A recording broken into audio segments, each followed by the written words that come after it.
Les damos la bienvenida nuevamente a este podcast, Maternidades Reimaginadas del Universo Marea. Es nuestro episodio número 5 y hoy vamos a hablar de uno de los temas que yo creo que este sí que es tabú. Porque este sí que de verdad, no hay nada de información en ningún lado. De verdad. Del tema que les vamos a hablar hoy es de todo el tema de los donantes de esperma y cómo nosotras escogimos nuestros donantes de esperma. La forma como Luisa y yo lo hicimos fue usando bancos de espermas que están en Estados Unidos y que Estados Unidos cuenta con una legislación particular en torno a estos procesos de reproducción asistida, pero muchos otros países tienen otra legislación completamente diferente. Es el caso, por ejemplo, de la mayoría de los países de Latinoamérica, y cuando hablo de la mayoría es porque no tenemos certeza absoluta sobre cuál es la legislación en todos los países. Esto entenderán ustedes que esto es como un proceso que va en descubrimiento de muchas cosas que nosotras no sabíamos cuando hicimos nuestros procesos y que poco a poco la vida nos ha ido poniendo como a investigar un poco más.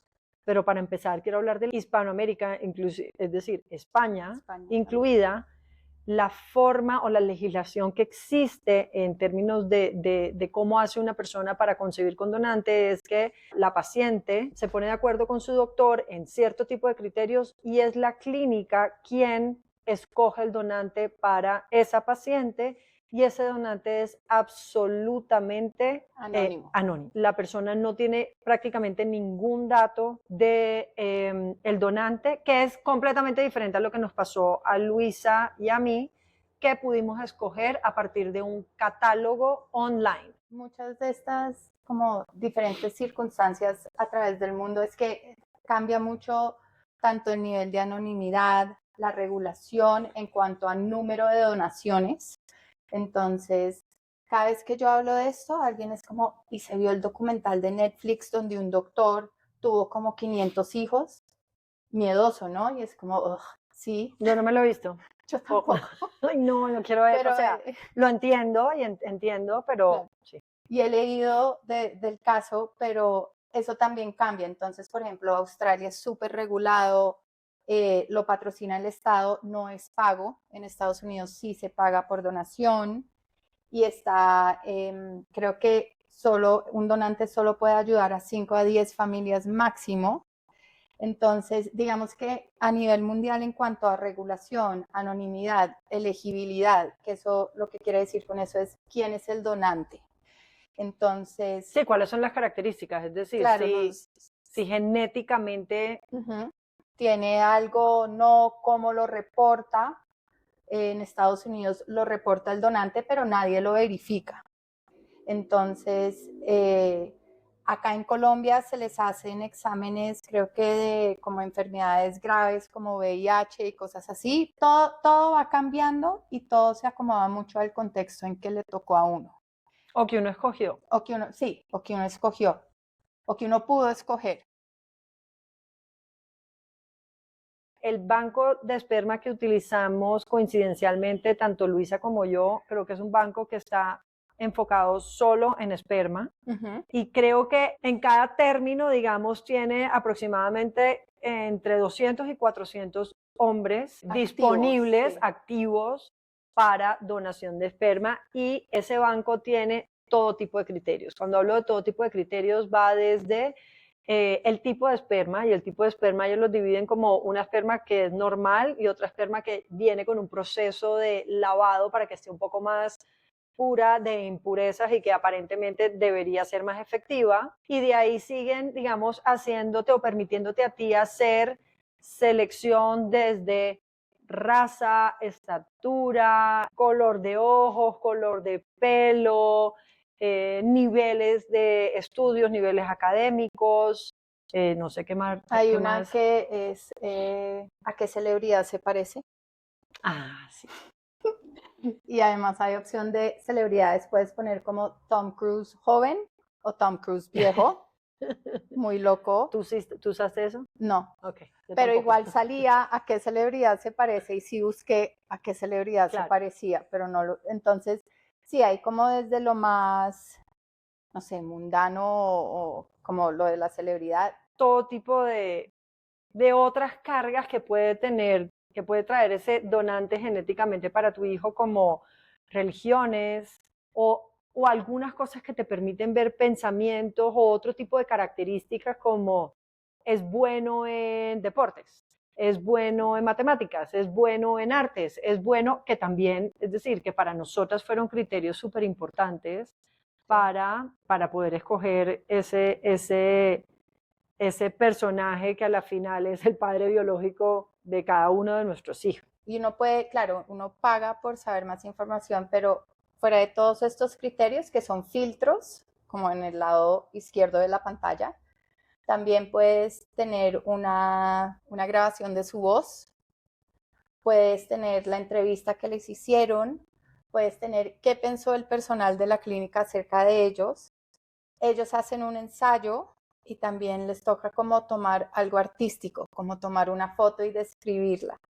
Entonces, aunque en Estados Unidos les pagan por esto, por lo tanto la mayoría son como estudiantes de universidad o posgrados que de pronto necesitan ayuda, tratan de darle, de que uno se forme una idea de quién va a ser el papá biológico del hijo. Y no solo que te formes una idea desde digamos, yo creo que no solo esa persona hace o responde para que tú te formas una idea, sino la forma como las clínicas, el banco de esperma lo ha planeado es también como para que tú te hagas una idea de esa persona y de su entorno. Porque sí hacen un ejercicio de poder hacerle preguntas relacionadas a sus relaciones de familia, por ejemplo, que te permiten ver si tiene una relación conflictiva con sus papás, con sus hermanos. Obviamente todo esto son lo que ellos cuentan. Pero también hay, si les hacen examen genético, hay historia. Y extendido o no extendido, porque es decir, hay unos donantes que yo todavía no logro entender, pero no extended. No pero no a todos extendido, exacto. Exacto. Hay uno base que sabemos que es mucho más de lo que se hace en nuestros países. Probablemente, claro, esto es mucho más caro allá que acá. Entonces, si tienen, digamos, ese genético, la base que me imagino que está dentro de las enfermedades que son más complejas y que tú no quieres tener esa transmisión de ese tipo de enfermedades genéticas, y otro más ampliado que te da otra cantidad de... Un montón de, sí, de perfil genético, que uno tiene toda esta información de esta persona, pero uno no tiene esta información de uno mismo. No. O sea, yo no me hice un perfil genético ampliado para ver eso como... Y eso sí lo hacen en Colombia también, como para el que esté interesado en eso. Aquí hay centros que te hacen todo el tema de análisis genético. Yo lo que puedo decir en este frente es que ese fue uno de mis criterios principales. Que tuviera el extendido. Que tuviera el extendido y que sí, que yo pudiera ver, es decir, si ya yo iba a usar tecnología, o sea, si ya yo había pasado la crisis en que me tocó cerrar ese computador y llorar mis ojos y después lo volví a abrir y dije, ya tomé la decisión de que voy a hacer esto, cuáles deberían ser mis criterios y cómo hago esto que haga más sentido para mí. Lo uno era, ok, usemos la tecnología. Entonces, si la tecnología me permitía ver la genética, yo escogí una persona, un hombre que yo digo que es muy absolutamente maravilloso y que en su testeo, digamos que salía que está libre de 286 enfermedades genéticas. O sea que si mi hija, esa es mi teoría, si mi hija aparece con alguna enfermedad genética, va a venir de mi lado y no de la de él. Pero era parte de una de los beneficios, digamos, de hacer un proceso como esto, que tú inclusive tienes esa posibilidad de traer unos genes más limpios para tus hijos.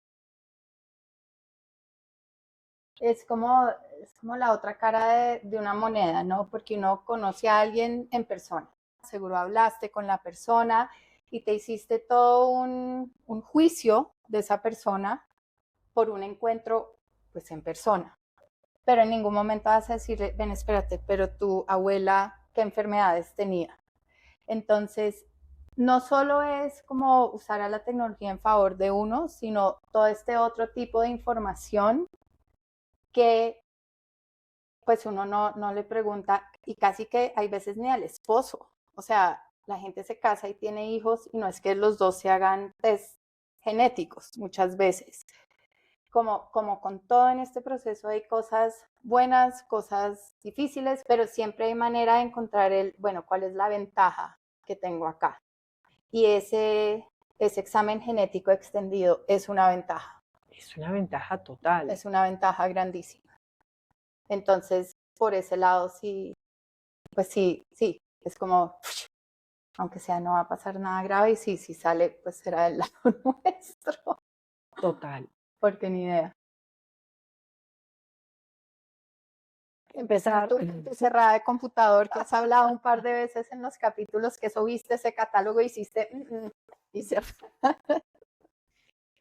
Escoger el papá biológico de un hijo, pues digamos, pasa por algo que hablamos probablemente en el segundo o tercer capítulo que hablaba de ese duelo genético, porque yo creo que hay un primer paso de lo emocional, sí. De enfrentarse uno a una cosa que nadie nunca le ha contado a uno que era posible en la vida, y es abrir tú a escoger tú a partir de un catálogo, así como si estuvieras escogiendo zapatos. Yo siempre lo comparé con zapatos, no me pregunten por qué, pero es decir, un catálogo con fotos y con una serie de información relevante del personaje, pero yo que personalmente revisé por lo menos 100 personas,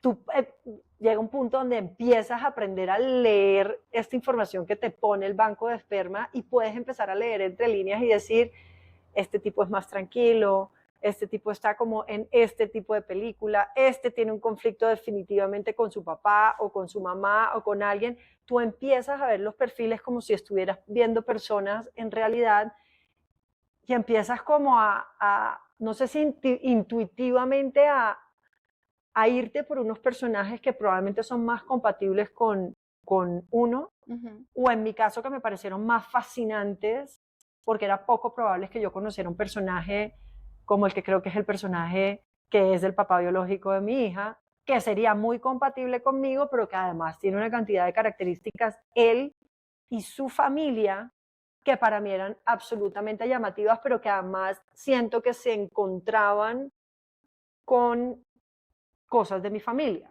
como la carrera de mi papá y la carrera de él y de su papá. O el perfil de la mamá y de la abuela del lado de madre y del lado de padre, que eran muy parecidos a mis abuelas y a mi mamá, que cocinan, que están en la casa, que tenían un componente como muy de casa, y hermanos que también estaban haciendo unas cosas muy artísticas, otros muy pegados a la agricultura. Por ejemplo, yo que vengo de una familia que tengo una familia que tiene un componente muy grande en agricultura, y dije, qué delicia poder escoger este personaje que de pronto me puede traer genéticamente cosas que se parecen a mi familia. ¿A ti te pasó algo por el estilo, no? Yo creo que la parte de la familia, sí me acuerdo pensar como, bueno, tiene buena relación, como que la persona que más admira, creo que es su mamá.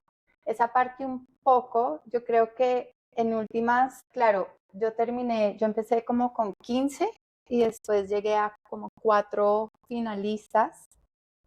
Y ahí fue cuando compartí mi Excel con como 5 allegados y veía a ver ellos qué decían, porque llega un punto en que uno, no sé si te pasó, uno está abrumado, uno ya no sabe a quién escoger. Entonces, con tu analogía de la tienda de zapatos, es cuando uno ya ha visto demasiados y uno ya no sabe cuál. Total. Y no sé cómo tomar esta decisión. Y ahorita antes de grabar esto, estábamos mirando nuestros archivos y me di cuenta en un chat de WhatsApp con mi prima que lo que yo hice fue que le mostramos las fotos. Hay fotos, normalmente son de cuando son niños, pero hay algunos que sí dan fotos de ya cuando son grandes.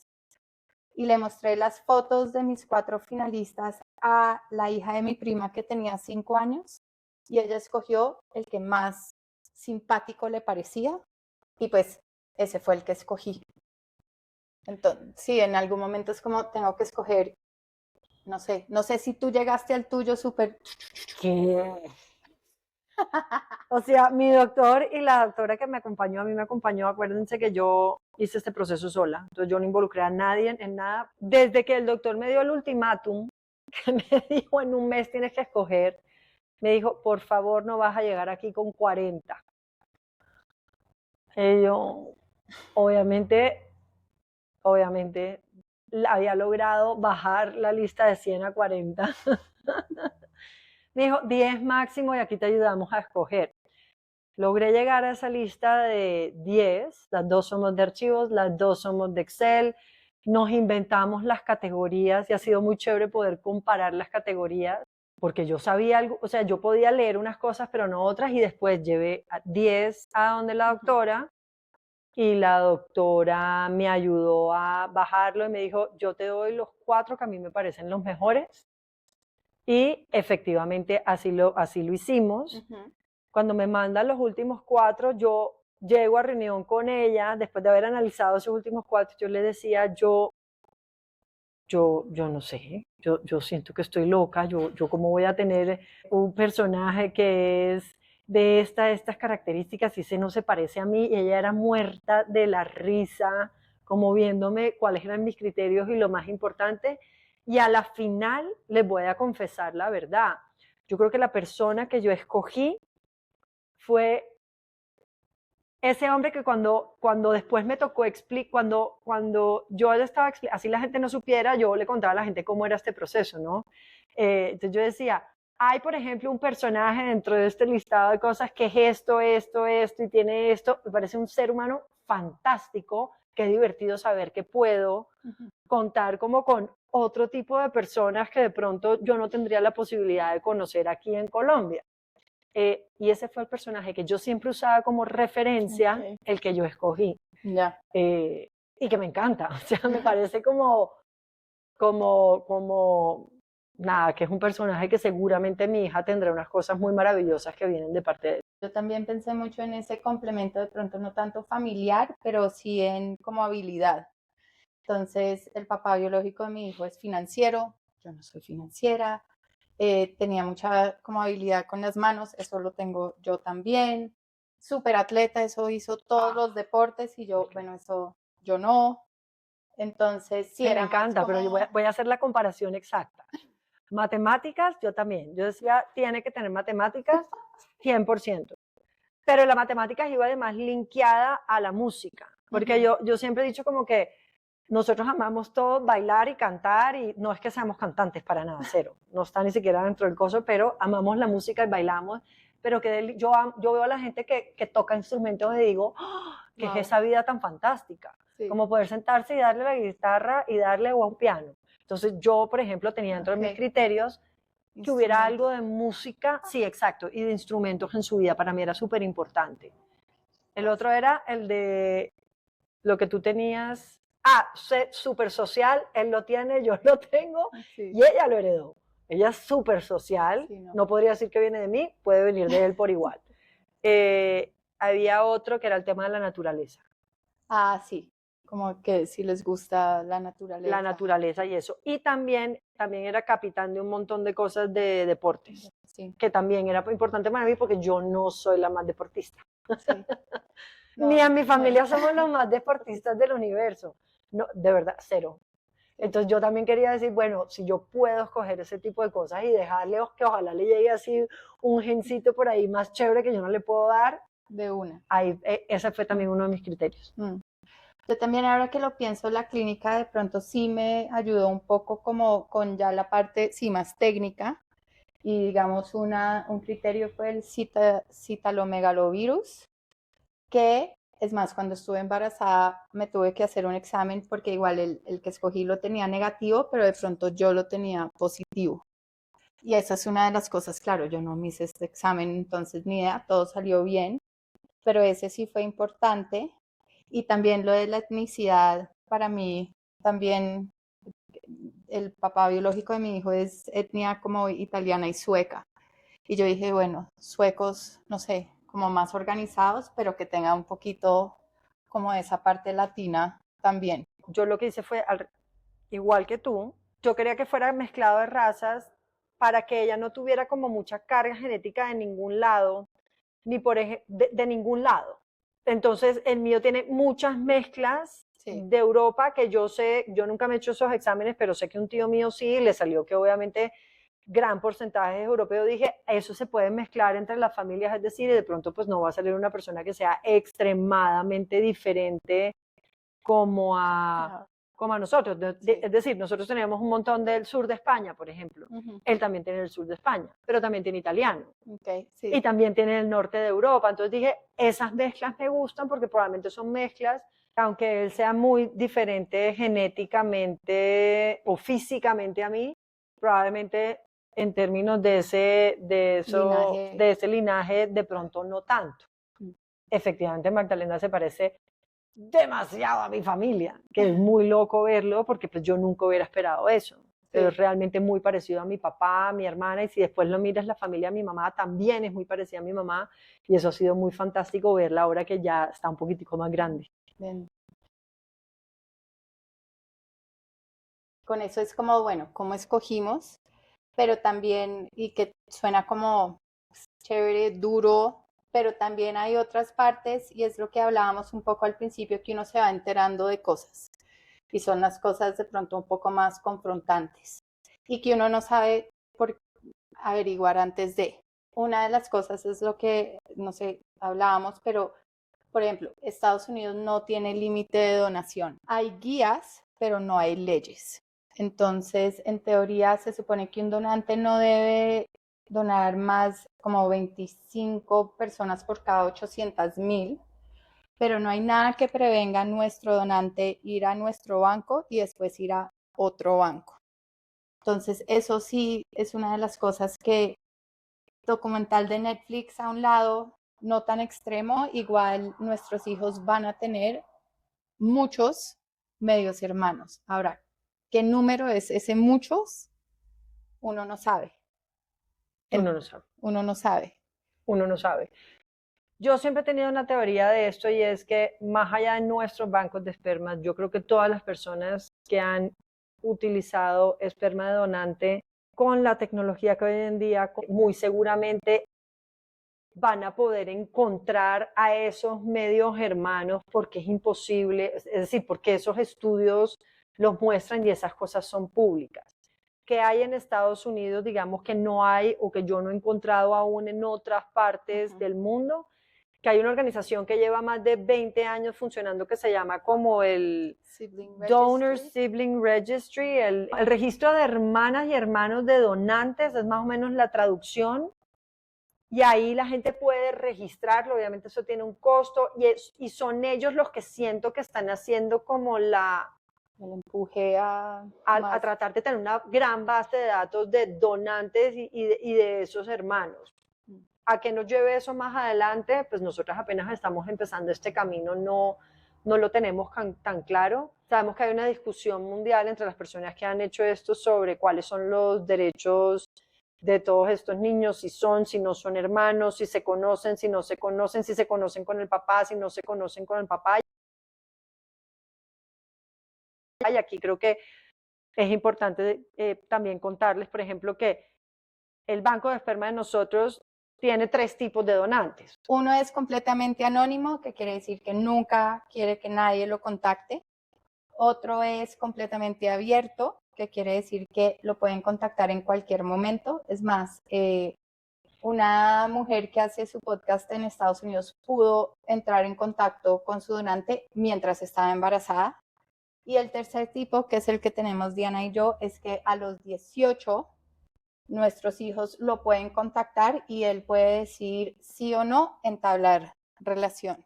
O la clínica darles, y si no logran entablar esa relación, yo creo que la clínica igual les puede dar el nombre completo con la última dirección que tuvieron de esa persona en la base de datos. Sí. Pero por lo menos les dan el nombre completo para que los niños ya adultos, ya puedan tomar decisiones sobre si salen a buscarlos o no en el mundo. Igual lo que decías tú, como toda esta ya como testeo genético que está pasando a nivel mundial, yo cuando estaba escogiendo el donante pensé en eso porque dije, te nace escoger a alguien completamente anónimo, eso quiere decir que esta persona no quiere ser encontrada. pero yo creo que cuando nuestros hijos sean grandes, uno va a poder encontrar al que quiera, especialmente en Estados Unidos. Entonces yo sí dije, no, prefiero que sea alguien que esté dispuesto a tener ese contacto y que no después le lleguen X número de hijos biológicos y esta persona no quería nada que ver con ellos. Así lo pensé yo. Yo creo que yo no lo pensé tanto como muchas de las cosas que yo no pensé. Wow, pero es verdad.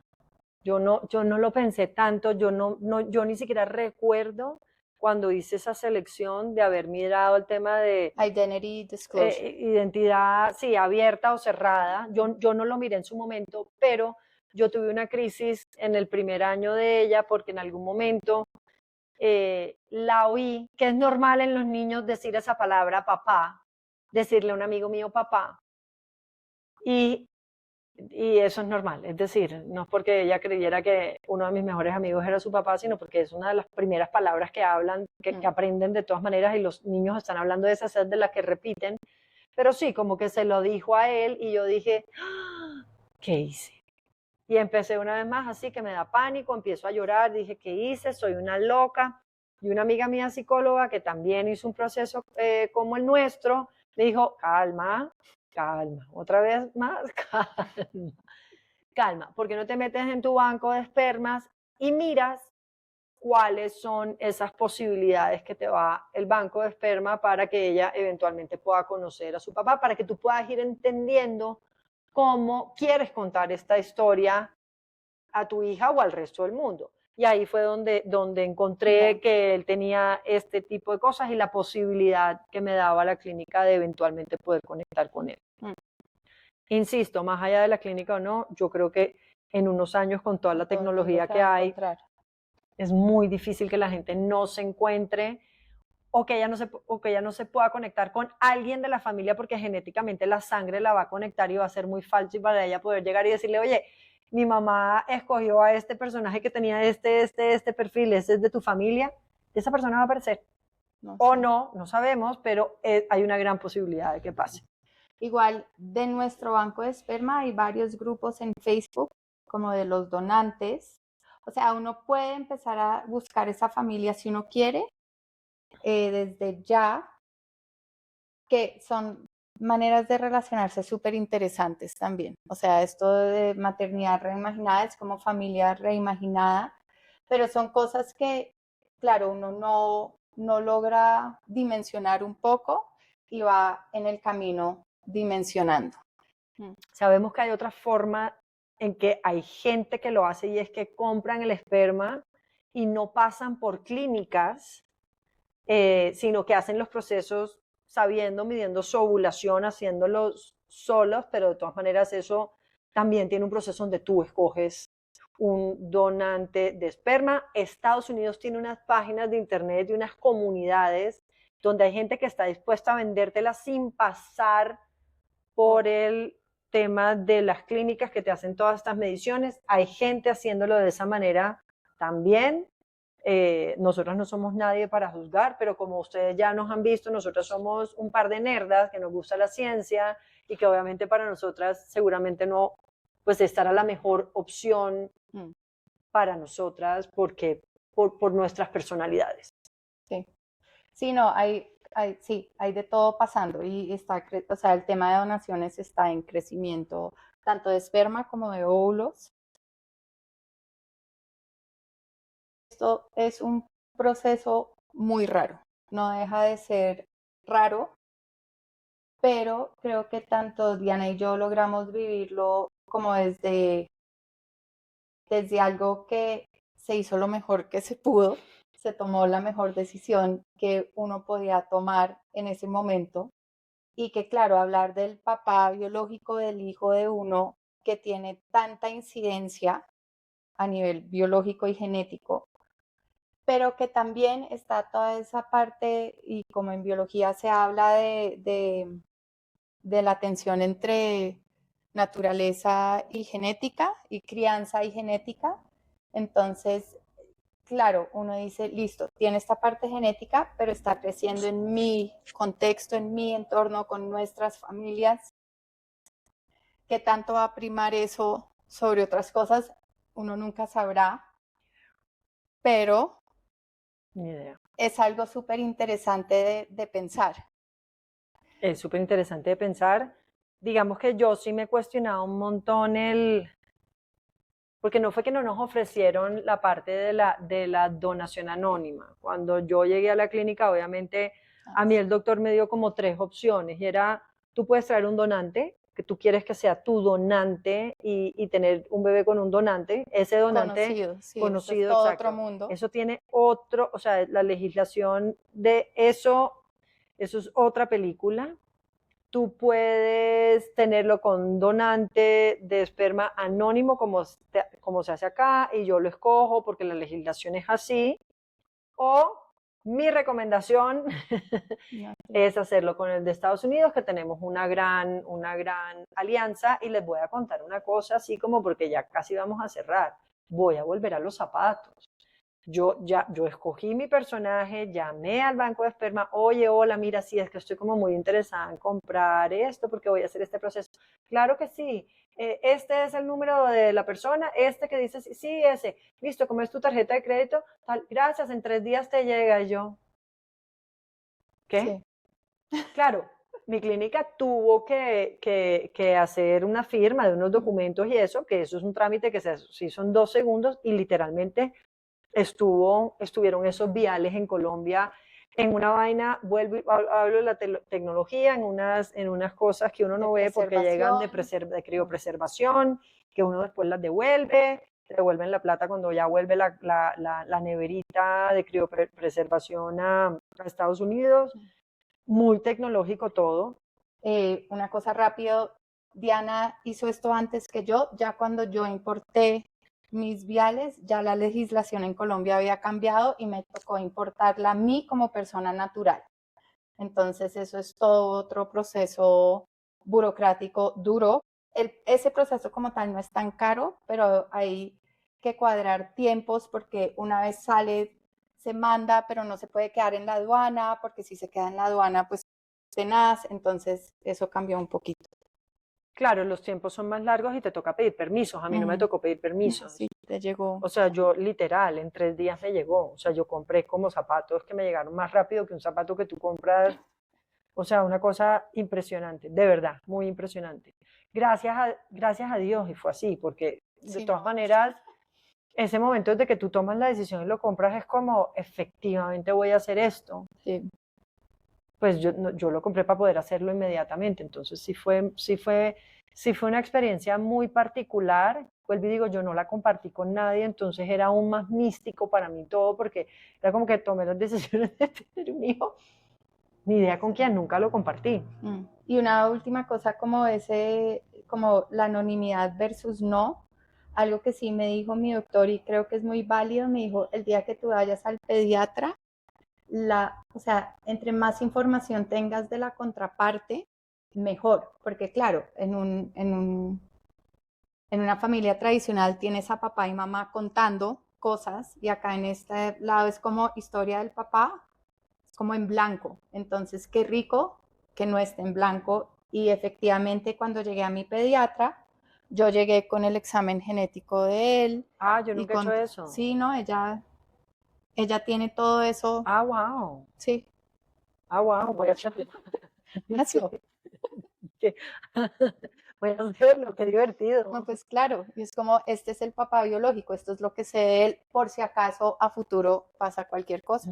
Hay de Mm, dónde empezar a investigar qué o qué. ok, interesantísimo. Gracias, Luisa. De nada.